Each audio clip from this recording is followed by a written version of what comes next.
Bhubaneswar capital region ring road आमको केंद्र सरकार अप्रूवाल कर 8,400 कोटी अधिक टंकार या द्वारा या क्षेत्र आहरी बहुत प्रशस्त हम आमर भुवनेश्वर ग्रेटर भुवनेश्वर तैयारी हम से खर्दा ठू आरंभ करी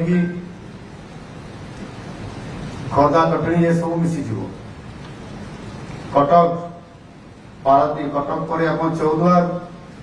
कटक संप्रसारित होकर पड़े आपंकर बांकी पर्यंत सारा भुवनेश्वर मिशीज भुवनेश्वर भितर आहरी स्मार्ट सिटी तैयारी हम आईटी आसो सेमिकंडक्टर सेमिकंडक्टर आसी आईटी आसी अपारेल टेक्सटाइल केमिकल्स पेट्रोकेमिकल्स सहित डाटा सेंटर इत्यादि इत्यादि अनेक योजना को हम हाथ आगे हाथ में रखी जहाँकि आमको एक अर्थनैतिक अभिवृद्धि दृष्टिकोण एम्प्लॉई जॉब सहित क्रिएशन करमको एक ग्रेटर भुवनेश्वर जो परिकल्पना करा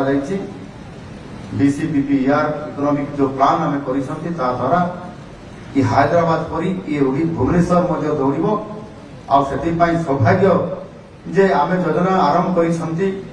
प्लानिंग आम केंद्र को पठे अनुरोध कर केंद्र सरकार डबल इंजिन सरकार होता कारण रेस्पॉन्स एते हाई स्पीड रे हला जे आमको एथर ही बजेट रे आमको एथर अंतर्भुक्त करा जायछि।